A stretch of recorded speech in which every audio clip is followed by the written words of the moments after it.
Hi friends, this is Sarah from Crafting and Relaxing. Welcome to the Smash Our Stash collaboration. This is put on by Bourbon Creek Crafts, which is Beth, and Fresh and Renewed with Teresa. Each month we use an item out of our stash. We don't have to use it up obviously, but we dig out something that we probably wouldn't otherwise use. I can assure you I would not have used as many sequins this month as I did because of the collab, right? I had to dig in. Next month we're doing flowers, so we'll dig some flowers out of our stash. So if you're not familiar with this collab, be sure to check out everybody that's listed in the description box down below. You'll see a lot of fun ideas for using sequins. Let me show you some ideas. I have a couple of different ways that I did it. I, of course, glued them. I also sewed them. I'm going to start with the gluing. My idea was to mix and match stamped images and sequins, adding some dimension to our stamped images. And I was working on my July daily and thinking about flags. So that is why I did these. And I experimented a little bit. I like how this one turned out. I like this one. I just haven't trimmed it down yet.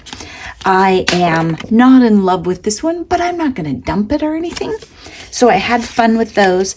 I also experimented a little bit with, I was going to stamp the flags out in gray and then line the whole thing. So it would have been more like a pattern to follow, but everything would have been covered up. So as far as stamped images, I did flags. You could stamp a flower and then put a big sequin in the middle. You could use a balloon or something else that has a pattern, and on the images add actual embellishments to really jazz it up. Or you could stamp this butterfly or even heat emboss it and then decorate the wings with sequins. I think that would be really fun. And if you want to shortcut it a little, you could just do a few here and there. You wouldn't necessarily need to fill it in like with the flag. Then I also I decorated some ephemera. So I had basic ephemera from an ephemera pack, and I added texture to it with the sequins. I did these in a hotel room where the light wasn't great, so I have a little more glue than I probably would have had I done them at home, but they're okay. And I love the Oh My Stars, and you notice that I added gold stars to it. Then I got a little tired of the red, white, and blue, so I started thinking about what am I going to do next, and I pulled out a couple of pieces of my Smash That Small paper pad, chopped them up, and just added tiny sequins right here. They don't have the hole in the middle. I don't know if technically they're called sequins, but just added a little bit of shine, a little bit of shimmer.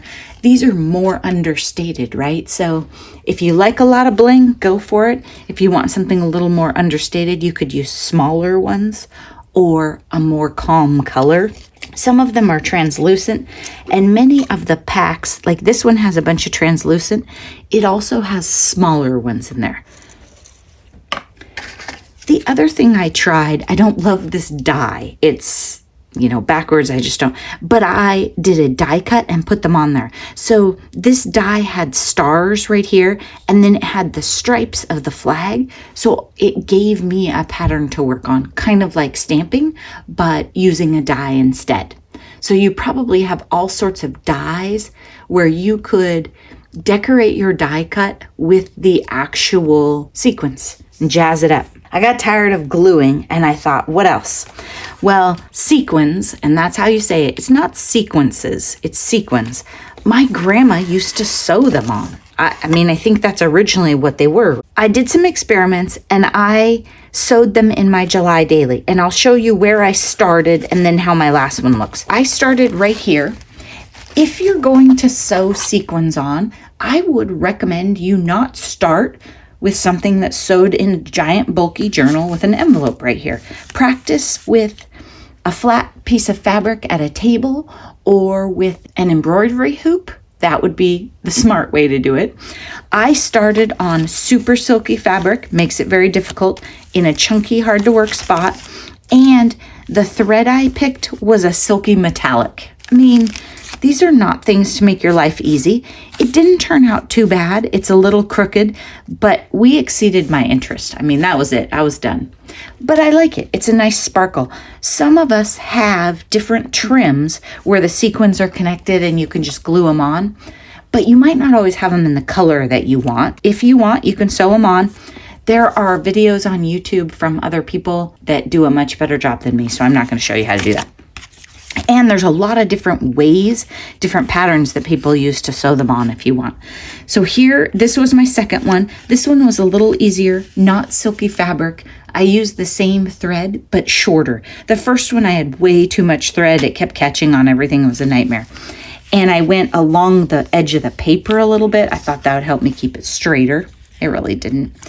And then I experimented. I love these two, where I took a regular sequin and put it on top of a shaped sequin and went top down with a knot on the top. And I like the knot too. So you can see that thread. The contrast of the red sequin really pops. I didn't love the blue one. I did that one first. It didn't jump off the blue fabric, but I love the red one. And by then I was like, okay, that's done. I experimented, but I think those are precious. I might put some more in. Then I did another one, and the third one turned out the best, I think. And look, I was patient enough that I stuck with it. This is very thick because it is that same silky fabric, but it has this big, beautiful ribbon that I got in Happy Mail, so it's very sturdy. The ribbon also had a stripe on it, so it was like a cheat sheet for me to follow, a little pattern, just like if you're using a stamp or a die that has some sort of pattern for you to follow. I really liked that.